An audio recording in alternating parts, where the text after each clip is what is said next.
What's going on behind you?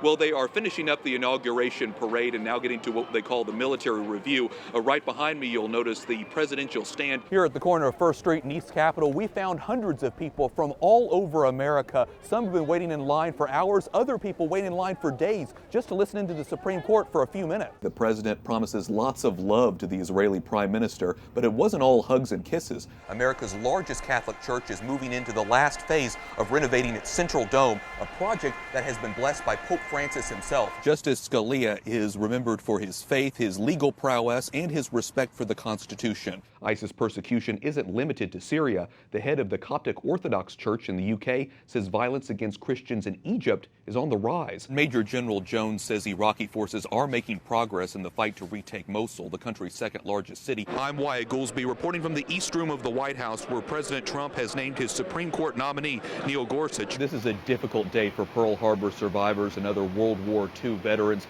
For them, an anniversary like this reminds them of the horrors of war. President Donald Trump visits Boeing's factory in South Carolina to push for more American jobs. It is a historic day here in Washington. For the first time in 54 years, the Cuban flag now flies in front of its embassy here in the U.S. At its core, the document reiterates several important points from Humanae Vitae, an encyclical released back in 1968. It's been 1 year since Pope Francis visited Ciudad Juarez, Mexico, and the city is commemorating the historic trip with a statue. With lots of fanfare, the White House formally welcomed Pope Francis to the U.S. Today's arrival ceremony included a diverse audience, from adults and children to clergy and politicians.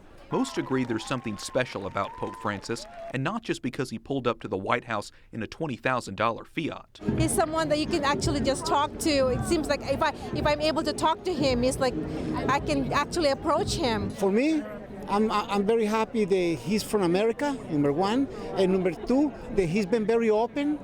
Carlos Arredondo and his wife Melida are from Boston. 2 years ago, Carlos was photographed rescuing Jeff Bauman, a victim of the Boston Marathon bombing. They feel drawn to the Holy Father. And just the simple message of us being servants to each other, as he stated in Cuba. Many in the crowd agree with Pope Francis' positions on issues like climate change, but longtime Vatican analyst John Allen says today's speech reminds us the Pope is not limited to any one political party. Francis did not come here just to talk about climate change, nor did he come here just to talk about marriage. He came here to talk about human dignity. And in the eyes of the Catholic Church, defending marriage and defending the climate are a package deal. Today, Francis becomes the third pope in history to visit the White House after John Paul II and Benedict XVI. I'm always saying I appreciate God. I'm still alive, and I don't want that to happen to anyone in my group, in my people. Wherever he goes, Father Douglas Bozzi carries his old shirt, stained with his blood. It's the same shirt he wore in 2006 when he was captured by Islamic extremists. They broke one of his legs, shot him, and punched his teeth out. The shirt reminds him of the Christians that have fled their ancient homeland in fear of persecution at the hands of ISIS. Today he runs a Christian refugee center at his church in Erbil, Iraq. They are not looking for, let's say, for land, okay, or positions. They are looking just to future and to live peacefully with the others. Father Douglas is one of many pleading for the U.S. government to declare what's happening to Christians genocide. Today, the Knights of Columbus and In Defense of Christians released a 300-page document showing just how bad the situation is. It lists hundreds and hundreds of Christians killed by ISIS. It also lists in detail terrorist attacks against Christians in Iraq, Syria, and Libya. Nina Shea has studied the plight of Christians in ISIS-controlled territories. There are no Christians whatsoever left. They've either been killed or enslaved, taken as hostages, or they've had to flee for their lives. So Shea and others are calling on Secretary of State John Kerry to declare it genocide and to include Christians in it. Father Douglas pleads for American support. So please, stop the pain to my people. And just the first right step, just to recognize it and call it a genocide. That means this is saying the truth. In Washington, Wyatt Goolsby, EWTN News Nightly. World War II veterans, their friends and families honor those who lost their lives on this day 75 years ago. I think there's something good about remembering the past. Richard Young, a Presbyterian minister and former Navy seaman, led today's prayer. The 94-year-old remembers that fateful day aboard the USS Warden when his younger brother woke him and told him they were under attack. I ran with him up topside, and I saw the red dots, and immediately I knew they were Japanese. So I ran back down yelling, "The Japs are attacking, the Japs are attacking."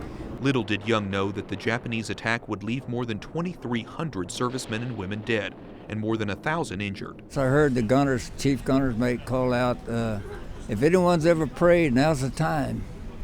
So I knew what he meant, that a bomb was about to fall on us. So I said, "Lord, forgive me, I'm about to meet you." And the bomb went off. It had missed our ship about 25 yards. Up to that point, the U.S. had remained neutral in the war. The next day, December 8th, President Franklin Roosevelt gave his famous speech to Congress. December 7th, 1941, a date which will live in infamy. It was just 3 days later, on December 11th, when Roosevelt sent a letter to Congress recommending a declaration of war against Italy and Nazi Germany. By all the peoples of the world who are determined to remain free. 95-year-old Army veteran William Flatters, who also survived Pearl Harbor, traveled to D.C. from Brownsville, Texas. His advice for the younger generations? Just try to keep our country. Keep it clear and free.